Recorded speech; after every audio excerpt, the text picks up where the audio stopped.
you have a sense of connectedness with something much greater than yourself, that's inherently linked with humankind, that's vast and ancient and has been around forever. When people come to us with end-of-life anxiety because they have a terminal diagnosis, a big portion of it is their fear of death, but another portion is anxiety and depression. We hope they have the mystical experience, and when they do have the mystical experience, they are much more graceful and at ease, and these experiences are incredibly powerful.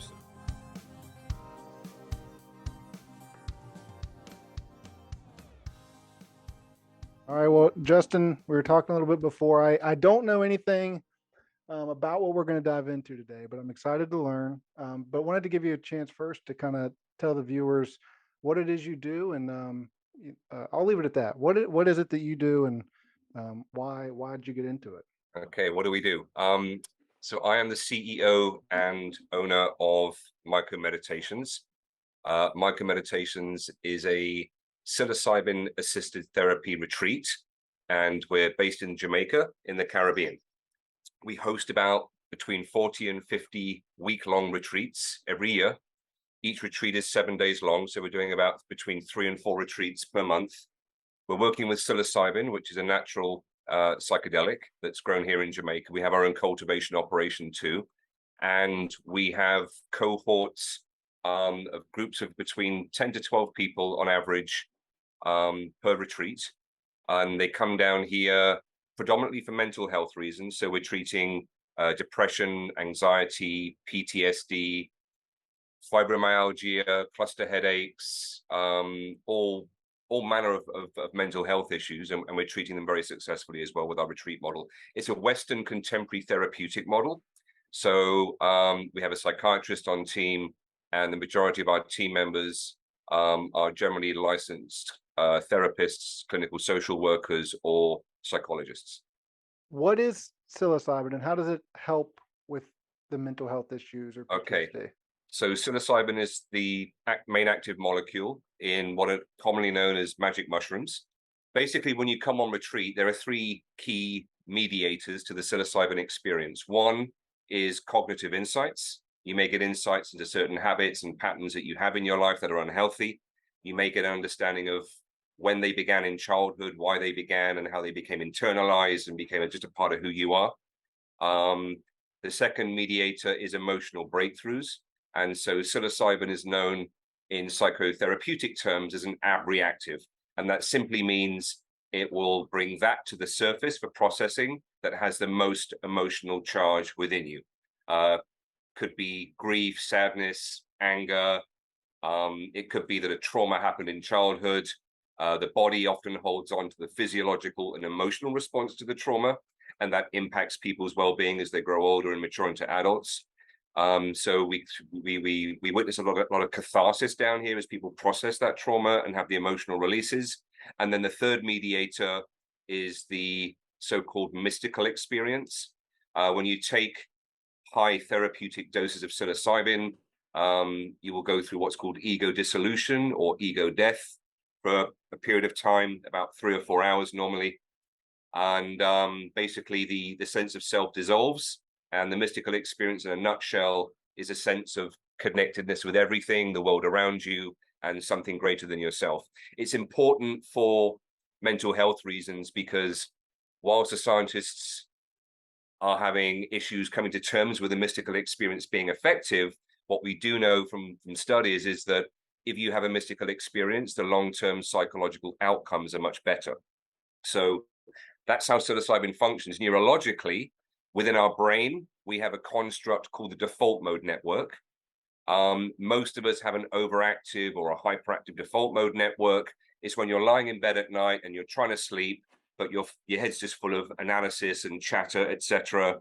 It could be that you're having a busy day at the office. You want to go outside and lay under the tree for half an hour in your break, have a nice calm time, but what about the kids, the client, these emails, the groceries, that internal chatter that never stops?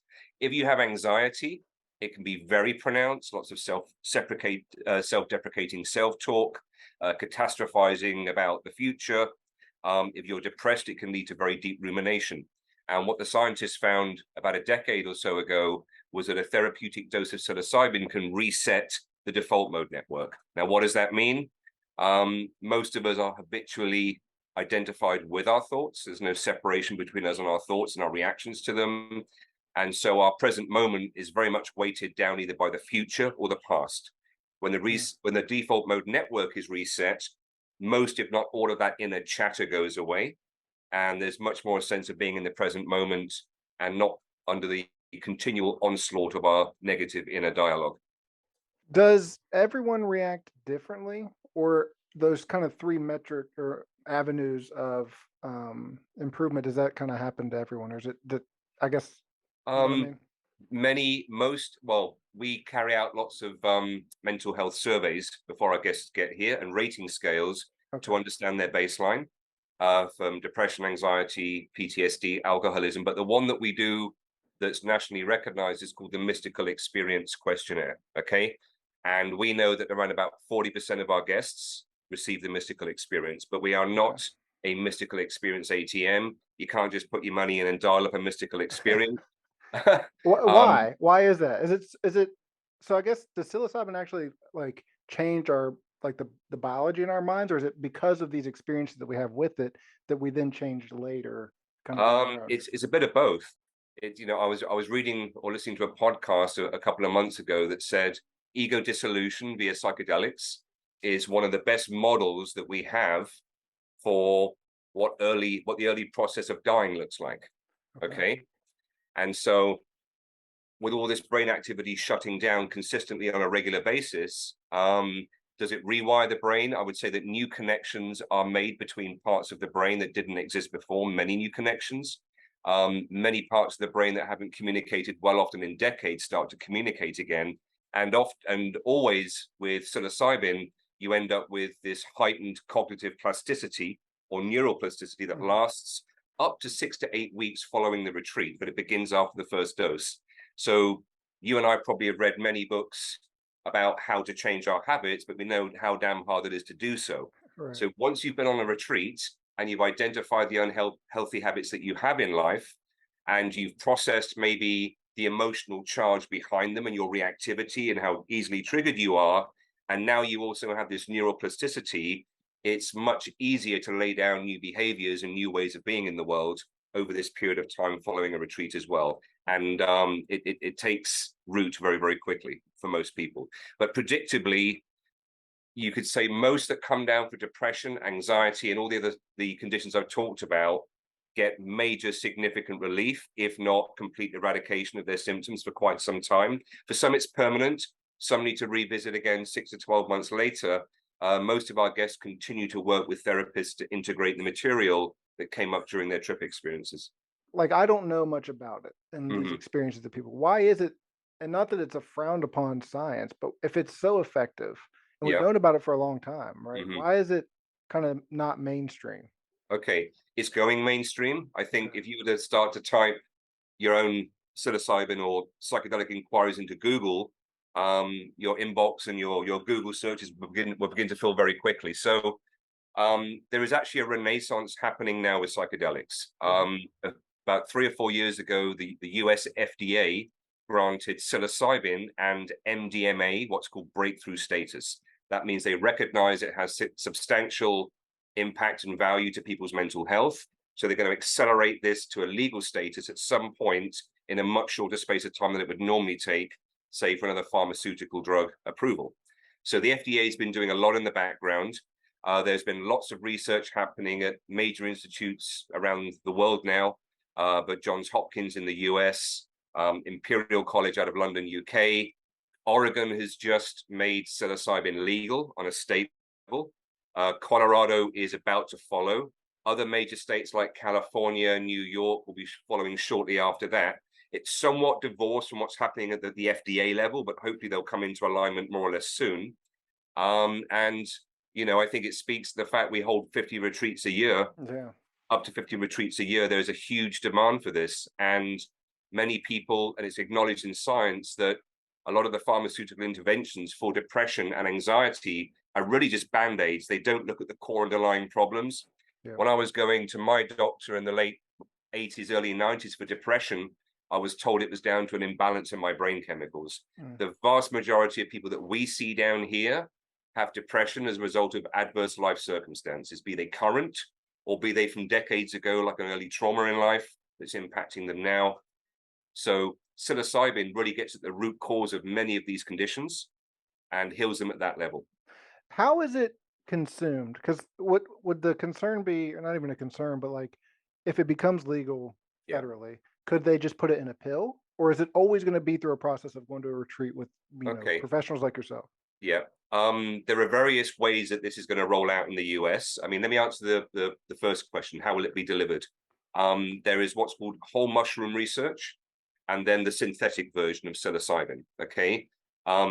Both of which are viable. The synthetic version will likely be implemented by the FDA because psilocybin and the treatment of psilocybin or its use needs to be integrated into the existing medical healthcare infrastructure. Okay. You've got retreat centers like ours. In Oregon, you've got retreat centers that are being developed right now. There's training going on. We work with the whole mushroom, but we grind, so we grow our own mushrooms. We grind them into a powder to standardize the potency.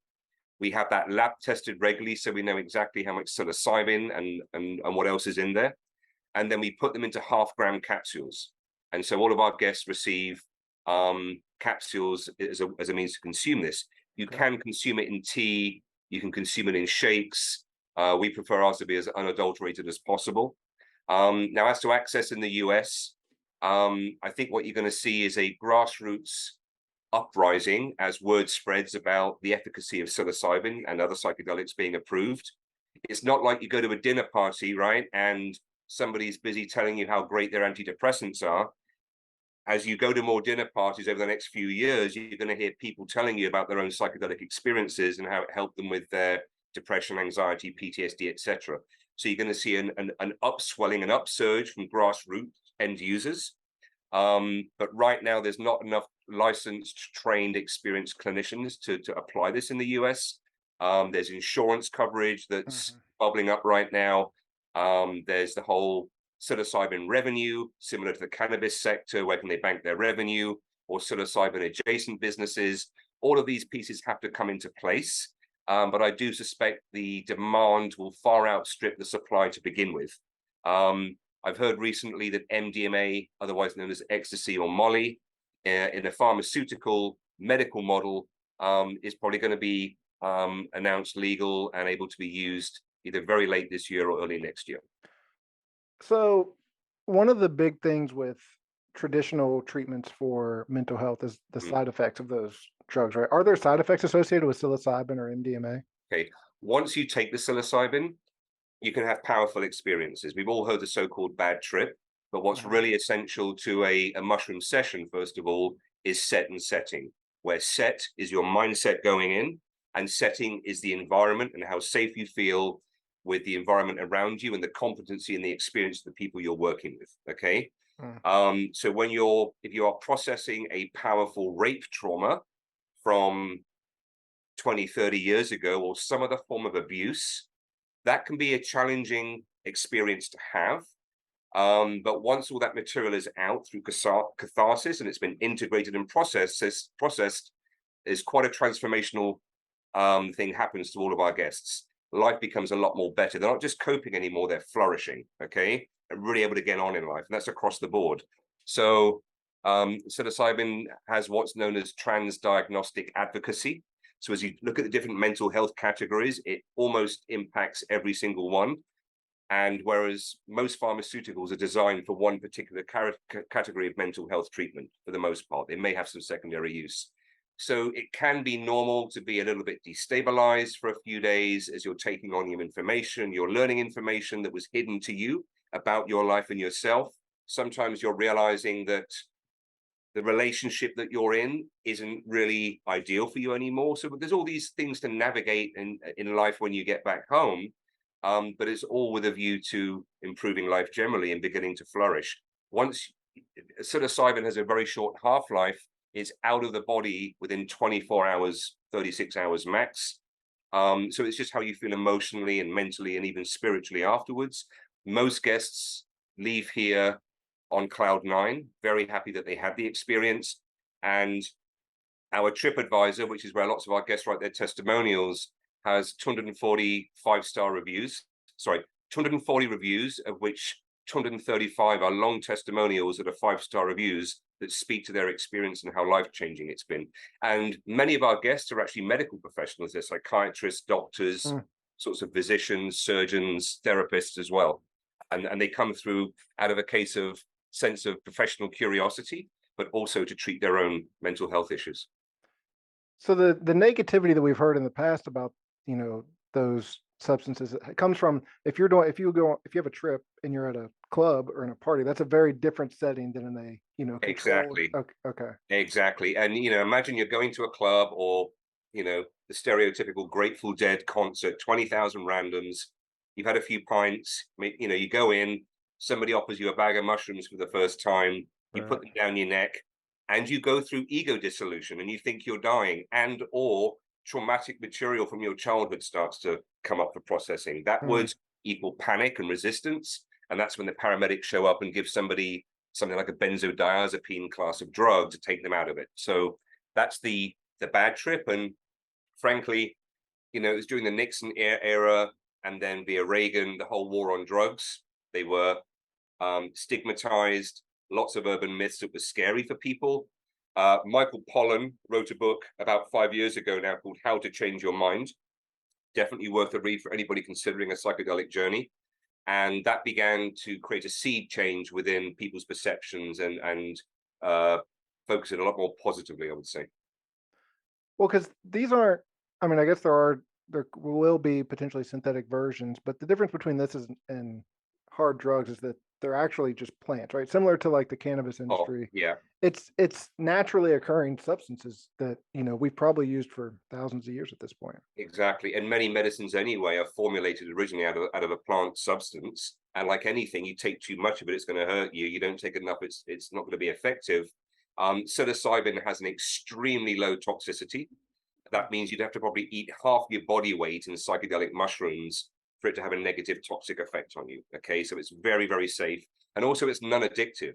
A psychedelic trip can take a lot of courage. It can be harrowing at times to go through before you emerge out the other side.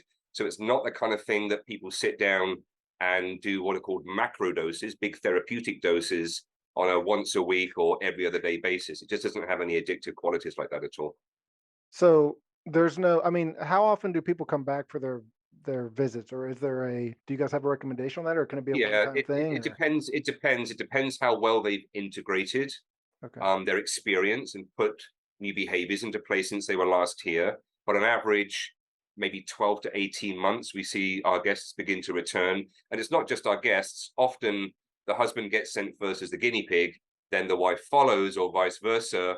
And then it gradually includes uncles, grandparents, wider family, close friends, because our guests re-emerge back home and the changes within them are very recognizable to those that are close to them immediately. Okay. I want to dive into the actual experience that someone would get through MycoMeditations. Because like for me, I just have heard about these things through like, you know, maybe Joe Rogan talks about it in passing. Yeah. And it's like we hear these advocacies for it. So what you've talked a little bit about the questionnaires that someone fills out. So what's it look like then to I've filled these out and I want to make that next step and go on this retreat? So we also have a very detailed application form. We need to understand your full mental health background and history, same with physical health. All of that's evaluated in a 3-stage process by our therapists, leading up to a Zoom interview as a final part of that process before people are approved. On average, we deny between 25 to 30% of all applications. It's well known that if you or a first-degree relative have a history of bipolar disorder or schizophrenia, and other similar conditions, psychedelics in therapeutic doses can certainly trigger manic breaks and psychosis. So we have to exclude all those people. There are other conditions that we would exclude as well. If we interview them and we deem them not stable enough for this kind of retreat and this kind of work, we deny them. Once you've been through the application process, you book. We do lots of preparation with our guests before they get here. We send them information and reading materials.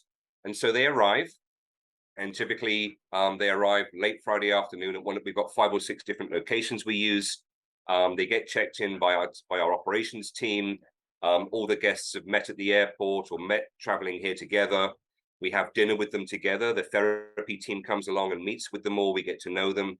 The following day, Saturday, breakfast at 8, and then our first group talk at 9 a.m. Okay. Now that group talk is about getting to know each guest a little bit. We want to know, what was your childhood like, your relationship to your parents and caregivers, any major events in your life that have happened to you. You know, we've had people survive plane crashes, murder attempts, this kind of thing, right, as well. And then what you're looking to work on this week. And so we go around the group. That can be a very emotional period of sharing as people are talking about material that holds a lot of shame for them or that have never seen the light of day before. But it's a necessary part of the unburdening for the healing process. We talk through flying instructions at the end of that, what to expect whilst you're tripping and how we organize ourselves with our guests. Then the first dose begins. It's a part of a 3-dose regimen that we will do. The dose generally goes up throughout the week according to how people respond to the mushrooms. But each person has a dose tailored to them. And that's part of the consultation between our team and the guests. And so the first dose happens early afternoon. Everybody's finished by about 6 or 7. We have dinner together. Everybody retires to their room. The following morning, 9 a.m. is integration, and that's led by the lead therapists. And we'll do the group integration where we talk about the experiences, talk about what comes up, see how it's relevant to their lives and the lives of other guests, quite frankly. There's a lot of very interesting interwoven background narratives that emerge in these group therapy sessions. Even those that have social anxiety and are apprehensive about talking in groups soon overcome that social anxiety and are very comfortable. The kind of bonding that happens here between the guests is incredible to watch and see in each retreat. So that's the first integration day. The second day, we rinse and repeat. We meet at 9, do a quick group talk, rally everyone, see where they are, do the next dose. Then we're stepping up and often doubling the amount we're giving people on average. We start a bit earlier, we finish a bit earlier. The following day after that, more group integration. And the following day after that, the final dose. That's Wednesday. Integration is Thursday. Friday, everyone's on the way back home. And then throughout the week, we have yoga, art therapy, massages, and lots of one-on-one therapy is needed with our guests as well throughout the week. So it's a lot packed into 7 days. It's not just about the medicine. The whole experience is a week long. It's a week-long experience. And it's really important because one of the models in the US may be a day clinic where you go in for the day, have a dose and return. What we're finding really helps down here is when people come here, that they're cutting out all the usual inputs from home. They may have a loving wife and kids, but there's still the nagging spouse on occasion, the annoying teenagers, the toxic work environment.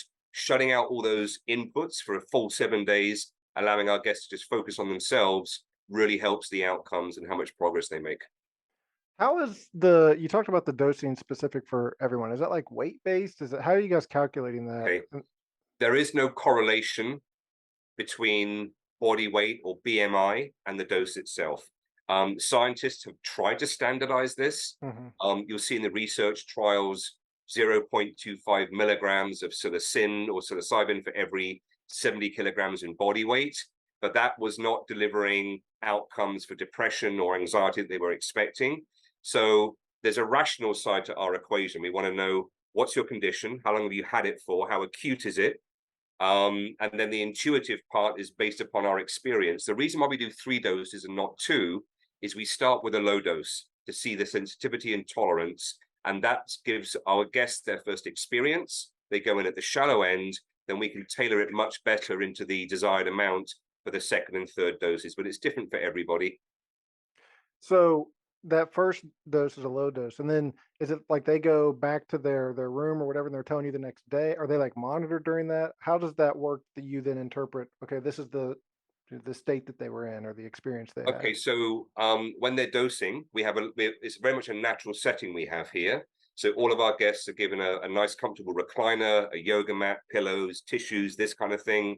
They'll be wearing an eye mask that we provide. They'll have headphones for certain playlists that we recommend. And then on average, for about 12 guests, we're going to have 8 to 9 team members. Our safety aspect is very high here. So everybody spreads out into shade. They're often a good 50 to 100 feet apart from each other, sometimes a bit less, so it's very private. The retreat leader will nominate certain team members to keep an eye on certain guests, and we monitor them the whole time through that. And the onset of the experience is phase 1. That takes about 45 minutes until the medicine's fully in the body. You then have the peak experience for about 2 to 3 hours, and then you have the come down or the afterglow. If guests are busy processing trauma or having catharsis, we will work with them through that as needed, but we'll leave them alone to process on their own. Once they're coming out and they're in the come down or what's called the afterglow, that's a nice time to have a conversation with the guests, see how productive their trip was. Often they'll be journaling. We're not going to bombard them with questions because some can be very open, euphoric. They've learned a lot. They've had a big mystical experience. Others can still be very withdrawn and quiet because they're busy unpacking and processing a lot of new information about themselves. So we live with them on property or off property. We always have a therapist available overnight if needed as well. And we spend most days from breakfast, lunch, and dinner, and including dosing and integration. Most of our time is spent with the guests throughout the week. What is the preparation like? So for someone that is interested, because it could seem kind of scary that all these emotions are going to come out that maybe I've repressed, or maybe I don't really want to talk about with somebody. Is there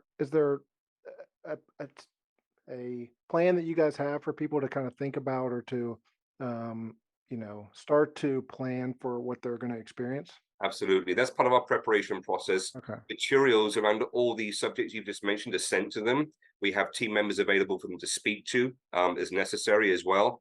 We do the video screening. That's often a Q&A session as well, and preparation. We send book material to be read. I mean, there's really good books like The Body Keeps the Score, which talks about how when we experience trauma, our bodies hold on to these physiological and emotional responses that don't serve as well.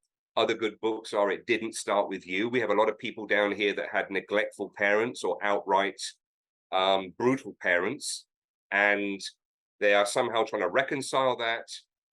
It Didn't Start With You talks about the fact that most of the intergenerational trauma that's passed on is passed on down the family line, and it helps people better understand the predicament they're in and how to navigate. So lots of reading material, lots of interactions with our team members. Most of our guests, they often book months before they come, and they, believe you me, they have read every single TripAdvisor report we have. They want to know everything. Okay, it's understandable, and it's normal to be a bit apprehensive and a bit anxious. But at the end of the day, most guests have reached a point where they've said to themselves, "I've had enough. The pharmaceutical drugs are not working for me. I've reached a point where I'm just not happy anymore. Something has to change. And so I'm willing to step a little bit into the unknown and summon my courage to be introspective and focus on myself on this retreat and work through this so I can emerge out the other end again." And it doesn't just happen on retreat. The work continues after you get home. You can have these big peak experiences where in effect you're taken to the top of the mountain. You can have mystical experience, great deal of understanding as to where you've come from, why you are where you are now, and where the future lies. But we've all got to come back down the mountain again, put the backpack on, and get back on with the daily grind, because the same challenges will be there, the same assholes will still be out there that push our buttons. But this time, most people report all the things that used to trigger them beforehand, or the people that used to set them off. It's a breeze dealing with them. They don't get activated emotionally. They can actively choose a different response other than anger or being defensive or going on the attack. And that sends that relationship or that situation in a whole new different direction. Whereas before, they've just been cycling through the same prescriptive, what are called unconscious emotional responses to be they external triggers or people that push their buttons. What makes you and your team a good facilitator of this process? Is it the prep work that goes in beforehand? Is it the medical professionals you have? Is it the facilities that are being used? What separates you guys from other places that offer this? I think we're probably one of the longest serving retreat centers that's non-shamanic in the world now, especially one that's a Western contemporary mental health model. So we'll have served by the end of this year something like 2,000 guests, and that's around about 6,000 doses of psilocybin. We have clinical manuals that we've developed internally around best practices. It's been our goal to develop what we think is the gold standard for psilocybin-assisted therapy in a natural environment like we operate in. We spend a lot of time on education and training of our team members. We try and establish a mutually equitable relationship with our guests. Back home in the US, you've always got that power differential between the psychiatrist, doctor, therapist, and guest, and it's not a very real relationship. Also, we don't have months to get to know our guests in a therapeutic environment. We've got 7 days. And so the kind of people that, what I'm looking for in therapists beyond mental health experience and expertise and being trauma informed is that they have worked with psilocybin themselves. They continue to do so, to shine a light into their own basement and work on what's there. They have a passion for this, but they connect well with other people because the trust and safety aspect of this is so important. The more confidence our guests have in our team members and our therapists, the deeper the guests are willing to go, and thus the more productive their experiences often are. So it's everything that you've said and what I've described and more. We are a therapeutic model, but we're very real people, right? And we're not hiding behind some professional, cool, aloof exterior of some medical or mental health professional. It's not uncommon for us to share aspects of our own life experiences and challenges if that's relevant to the guest and can help them too. So it's quite different in the relationship dynamics. You know, it can be said about restaurants, you can have great food, right? Amazing food, but at the same time, your hospitality and service has to be overwhelmingly good. And so I'm very fortunate that I get to work with my wife. She's operations director. Aside being a professional photographer, she has a long history and background in high-level hospitality. And so we take that part of the business very seriously. And it's a big part of how we help work with a guest before they even get here. The first touchstone the guest has is often one of our therapists or the operations team. And so that's part of the ongoing engagement with our company and team from when they first book or want to book to when they go home. And then obviously following retreat, we sit in contact with our guests. Community is important. For each retreat, we'll do about 2 weeks later a follow-up group integration call, another 4 weeks later, another one. Every guest when they leave is put into a worldwide MycoMeditations community on WhatsApp. Then we have regional WhatsApp groups, and for big cities like New York, Chicago, Seattle, and so on, we have groups there. And these these alumni of MycoMeditations often remain in contact with each other, have meetups and get-togethers. That's pretty cool. Why is it that you guys chose to do the group setting? Is that unique, or because to me it seems like, or what you've heard, it's like, oh, it's a personal thing. You'd want to be alone. Why is it better to have it in this group setting? Okay. When I talk to my therapist, a lot of therapists in the US are used to doing one-on-one work. Okay. Some of them, if they've worked in big medical centers or prisons or the VA, are used to doing something that looks like group therapy. Okay. But it's often an error to think that a group of people sitting in a group sharing their psychedelic experience is group therapy. It's not. That's not to say that people sharing is not insubstantial. It is. But a good lead therapist, they are going to, as a guest is talking about their experience, tease more details out of that experience, number one. They're going to use that to illuminate other guests with insights into their own mental health experiences and conditions. Okay, what's worked, what hasn't worked, the relatability of all the guests, and work with the dynamic and tension in the room to get the most productive group therapy going. And by dynamic and tension, I mean sadness can surface, anger can surface, shame can surface, and working with that effectively can be really powerful and really healing. So for me, as I've learned this, I've worked with psychedelics for over 20 years. I've got a 25-year corporate history, but in parallel to that, I had my first psychedelic experience in my teens, and then began to work as part of the European psychedelic underground with ayahuasca, then later psilocybin, beginning in the early 2000s. So I've worked with great medicine men, great medicine women, and great clinicians as well. And so the group dynamic is highly, highly effective compared to one-on-one therapy once you overcome your initial reservations. And as you look at how this is going to roll out en masse in the next 5 to 10 years in the US, The current model that has been looked at is at least one therapist and one assistant per patient that needs to be serviced, whether it's MDMA or psilocybin. Now, you imagine the cost of two mental health professionals for the period of 8 hours or 9 hours with one patient.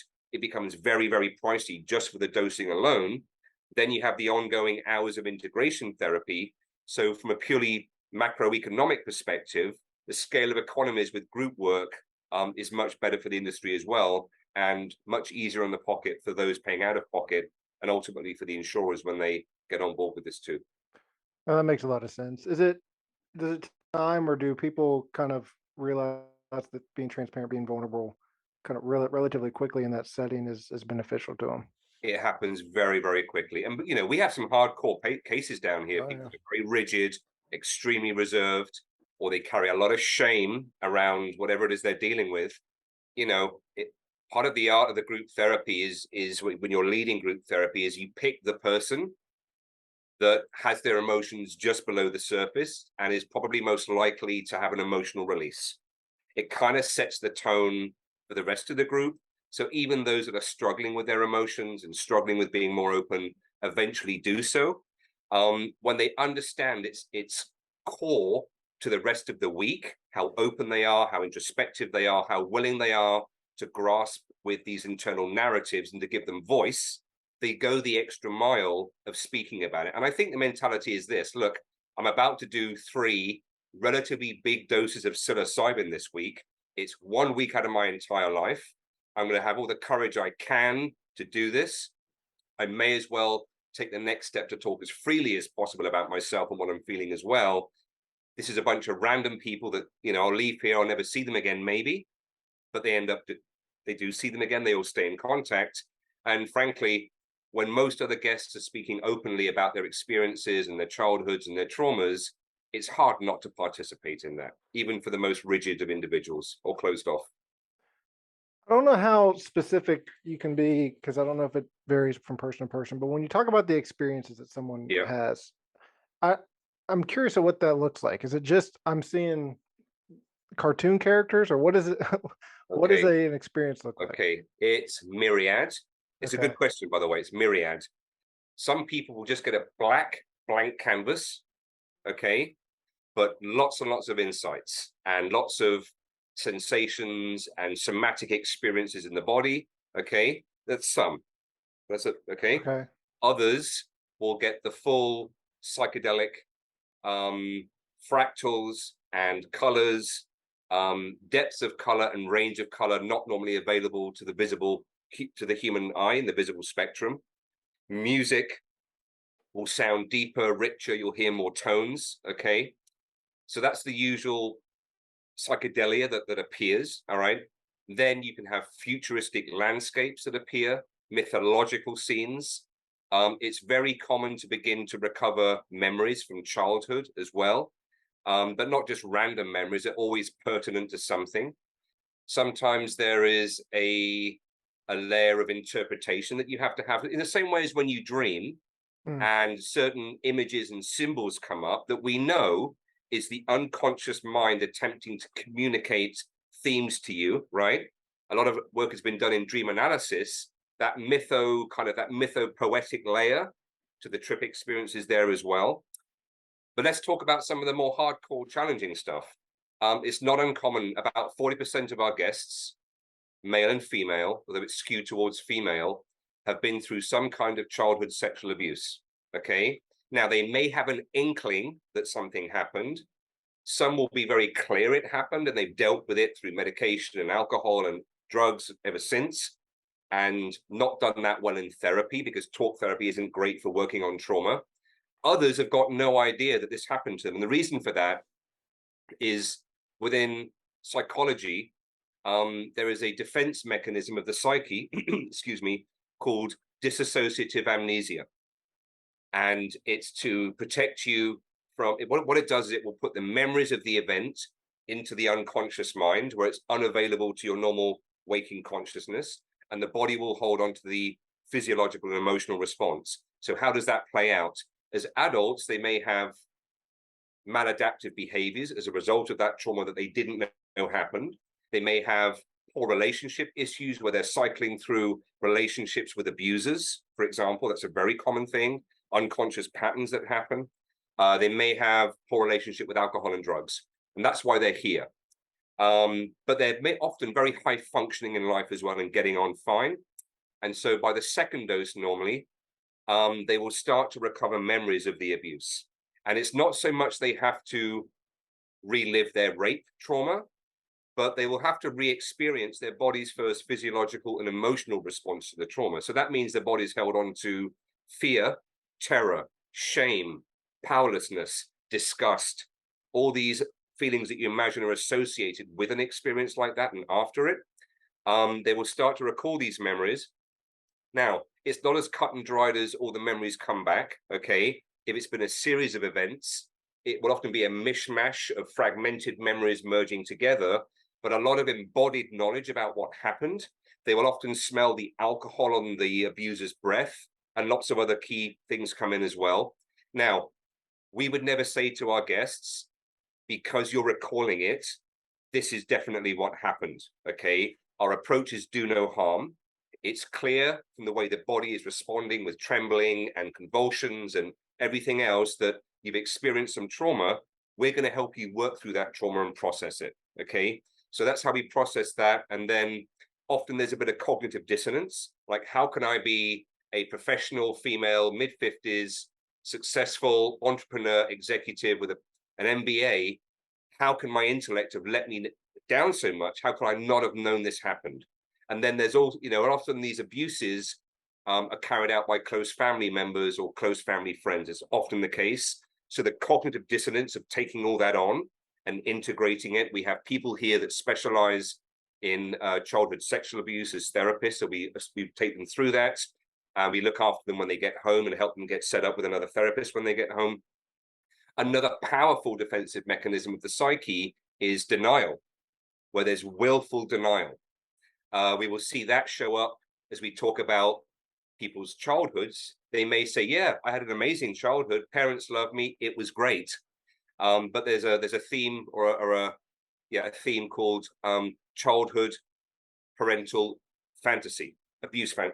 Childhood parental fantasy trauma. Okay. And that's where the child, a very young child, has a very natural need to bond with its maternal mother, to be fed, to be nurtured, to be loved, to be looked after. But if it's normalized parenting through neglect and abuse, that becomes normal for the child, okay? That's what is their normality for them. It doesn't always have to be that severe. We deal with big T trauma down here, which is the bad things that did happen, and then small T trauma, such as physically not present of the parent, emotionally not validating, neglectful, this kind of thing. And so what we see with willful denial is that as they take their dose, because the person was conscious when they went into willful denial, a lot of these memories will come back in chronological order and they will come back crystal clear. And then you've got the job of ascertaining, wow, my childhood wasn't as great as I thought it was. I see the enabling patterns between my agreeable father and my devouring mother, or my dark father and my enabling mother, and I just took that as normal part of childhood and the way relationships were. Later I realized it's not. And so that's how dissociative amnesia can affect a person, and also denial as well. Do we have a good understanding of what's being unlocked? So like whenever you're taking psilocybin, is it just that it's kind of breaking down those barriers that you put up of those subconscious memories, or is it truly like unlocking your subconscious mind? Do we know how it really works? Yeah, absolutely. I mean, I've talked about some of the neurological Yeah. effects. But it was said about 10 to 15 years ago with some of the research on psilocybin, the brain lights up like a Christmas tree. That's Okay. actually not the case. The brain has a lot less activity in it. And when it has a lot less activity in it is when this material can start to emerge, because as the ego goes offline, our conscious defenses are down. And often our unconscious defenses are down as well. That allows this material, the memories and the emotions that we've been unconsciously suppressing, to begin to emerge. You mentioned a while back that it was like the most similar thing to like when someone's about to die? Is right? that where it's so is those so there's less activity, all these memories come back. Is that your life flashing before your eyes thing that they think that happens before you die? It's I think it's a little bit later. I think it's the early process of death, not the later stages of death. Right. But you know, I've worked with a few people at end of life. We have down here quite a few people that got an end of life diagnosis. Okay, and they're fearful of their death, and they're comorbid with depression and anxiety. All right.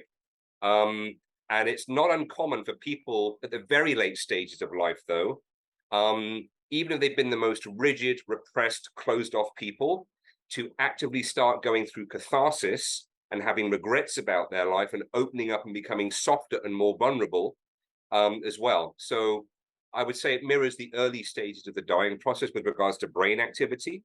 Whether it's the whole white light experience, I don't know. But I've spent 20 plus years investigating psychedelics, reading the research, the end user reports. With certain other psychedelics like DMT or NN-DMT or 5-MeO-DMT, you can definitely have the white light experience as you cross the threshold of ego dissolution. Okay. I've had many guests down here. Look, we are science and evidence and research based. There's no doubt that's how we operate. We're a therapeutic model, but nevertheless, the woo woo happens, right? People will have experience of long dead relatives, people that died like their parents or great grandparents or great great grandparents. It's not uncommon for people that are descendants of Auschwitz survivors to have experiences of the camps, for African Americans to have an experience of the early days of slavery and all of the impetus behind that and the feelings behind that, separation of family, this kind of thing, removal from freedom. And then people can have very vivid, what they say is past life experiences. And it's not some vague, wispy kind of experience they're having. I had one guy on a retreat that I approached. He was kind of convulsing in his chair under the mask. And I made a judgment, and he was kind of soaked in sweat. He hadn't hydrated recently. So I made a judgment call to kind of take him out of his reverie and make sure he had some fluids, check in with him. And he said, wow, he said, as clear as I am with you right now in this moment, just a moment ago, and I'm going to return, I was a World War II bomber pilot in the Pacific. I'm in the plane, I can smell the gunpowder, whatever it is, the diesel, the oil smells, the plane's rattling around me. There's a Japanese fighter coming out of the sun, and all these high caliber bullets are entering my body, and I'm writhing as the bullets are entering my body.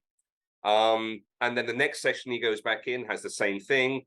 Next session, he's transported to a scene in medieval France. A sword is going through him. He can smell burning, pillage going on, this kind of thing. It's very, very vivid. Now, one thing I've learned myself with psychedelics is that I am radically agnostic about the what, the why, and the wherefore. I am absolutely curious, but I've been down so many rabbit holes that have generated nothing but more questions. I've had many, many of my own mystical experience and what you might call the woo-woo type experiences of the unexplained, but I am no closer to understanding what it is, why, and where.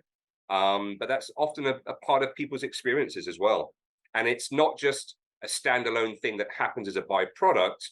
There's often a metaphor there, a learning that can be taken from the experience and integrated into life and better understood as well. It's like you knew what I was going to ask next, because I'm like, you talk about that. And it's like, what do you think that is that we have the like people have these past life experiences, or like I've heard it referenced before too, that like that almost like you talked about it, the bridge, like that white light experience. That what is it? Maybe this is a preface to like what happens after we die, and like our spirits kind of go into this realm of, Okay. you know what I mean? Yeah. Yeah. And, ego death, there's a very good book that I think was written in the 60s. I can't think what it's called now, but the underlying premise was to learn how to die well, take psychedelics. You Mm. know, the Tibetan book of death has been replicated as a psychedelic journey as well. A lot of the old cultures talk about this is where you transition to, okay? And it's, so to take psychedelics is replicating the process of death, except we come back. But there are very, very many layers to be penetrated. And not everybody gets to penetrate all the way to what you might call the Godhead or source or the creator behind it all. But it's very much, look, when you have a mystical experience, ego mind off to one side and all rationality, if you like, off to one side, you have a sense of connectedness with something much greater than yourself, that's inherently linked with humankind, that's vast and ancient and has been around forever and will be around forever. And this is what we return to, and it's where we came from. That is embodied within your knowledge on every level of being. It's not just a faith-based intellectual, go to church every Sunday and believe. And these experiences are incredibly powerful. So when people come to us with end-of-life anxiety because they have a terminal diagnosis, a big portion of it is their fear of death, but another portion is anxiety and depression. Now, we can definitely target the anxiety and depression. We hope they have the mystical experience, and when they do have the mystical experience, they are much more graceful and at ease as they now approach the final few months or year or two of life, and much more celebratory of their own life and a lot more at ease about departing this mortal coil because they've had this profound mystical experience. Is the mystical experience that kind of links this togetherness or connectedness, is it just a feeling that someone gets, or do they feel like they see the connectedness of the universe and everything? You see it, you feel it, you sense it, you smell it, you taste it, you hear it, and you know it. And the thing is, you can, when you take large therapeutic doses of psilocybin, you can get these big cosmic truths and understandings. A very good analogy given by an early psychedelic pioneer therapist likened it to, imagine you're sitting at the center of a circular stage, and around you is a big red curtain that's 3 foot wide. You haven't taken medicine yet. That 3 foot wide gap represents all you know about yourself and the world, all your absolutisms, all your truth, all your knowledge. You take the medicine, and slowly the curtain pulls all the way back and reveals everything, including the cosmic truths for many, okay?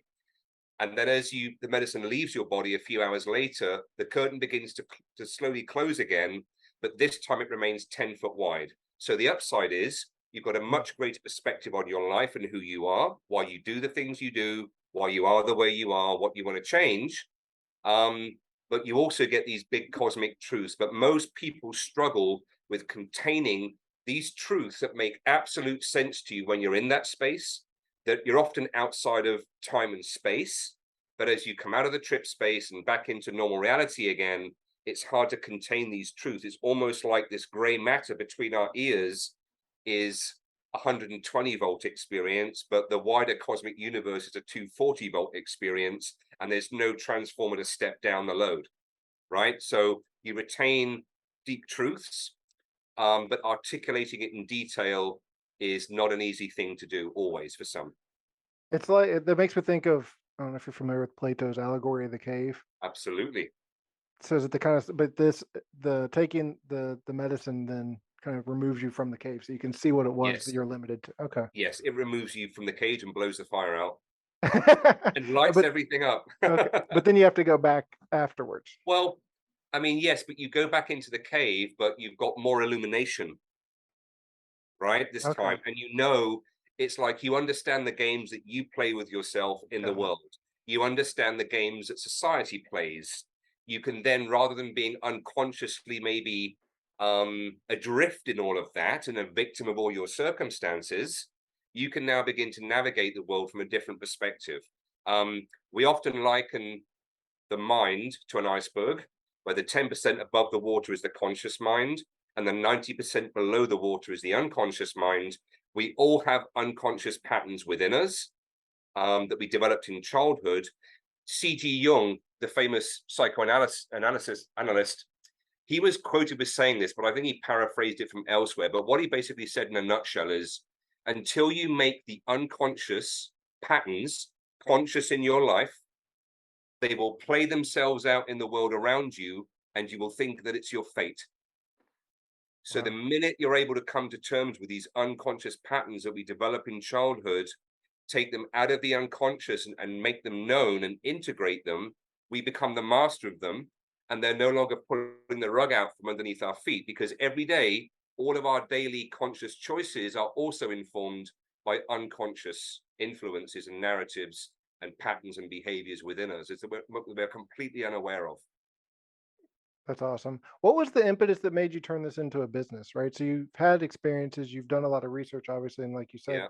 kind of did it for 20 years. What made you say, "Hey, I want to make this Okay. available to people"? I had a pretty successful corporate career, but it was very separate from my more private psychedelic use and the healing modes I was learning over these 2 decades.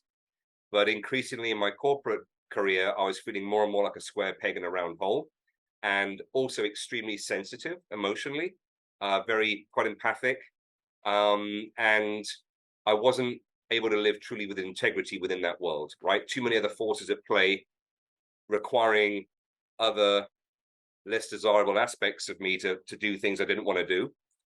And so I got involved with MycoMeditations in 2017, initially as an advisor to the company. It had already been founded, but back in 2017, it would have been around since about 2014, 15. There was no therapy, there was no therapeutic model. It was a mishmash of small retreats here and there throughout the year. So I got involved as an advisor, and it just so happened that most of the businesses that I'd started in life and had run, I had to really be very linear and performance focused. And you know the drill. So I've read your bio, right? And always driving things towards a certain conclusion and putting everything in to make it happen. In this case, it all just kind of to start to unfold in front of me and fall in my lap. Mm. It was something that I felt within myself I'd always wanted to do. But prior to 2017, I wasn't coming out of the psychedelic closet because there was still lots of stigma around it. And I had a lot of colleagues and associates that didn't know about that part of my life. So there was a big personal thing to overcome. But eventually I did. And frankly, this gives me a sense of meaning and purpose in life. I love the work. Every week we get to see people transform. And it's exciting being a pioneering company in a nascent industry. It's not without its challenges, being in Jamaica and being in a nascent industry, but so it's requiring me to level up and step up in life and keep on growing, which I love doing. Justin, man, it's like an awesome story, and I'm excited to see how you guys adapt now that it's becoming more mainstream and more accepted. And how does somebody, if they're interested in Myco Meditations or in yourself, how do they find out more? Okay. If you're interested in attending a retreat or just having a conversation about what it means to do so, just go to mycomeditations.com. Okay. Our team's all available by email and WhatsApp calls and Zoom. Or you can write to me personally, justin@mycomeditations.com. I'm happy to answer any questions. If you are a therapist or a mental health professional listening to this podcast and you're thinking about working with psychedelics, I can help you navigate that. And if you're interested in coming to Jamaica, we can talk about that too. That's awesome, man. I appreciate the time, and thank you for educating me and Thank hopefully some you. others on psychedelics. Thank you for having me on your show. I really appreciate it.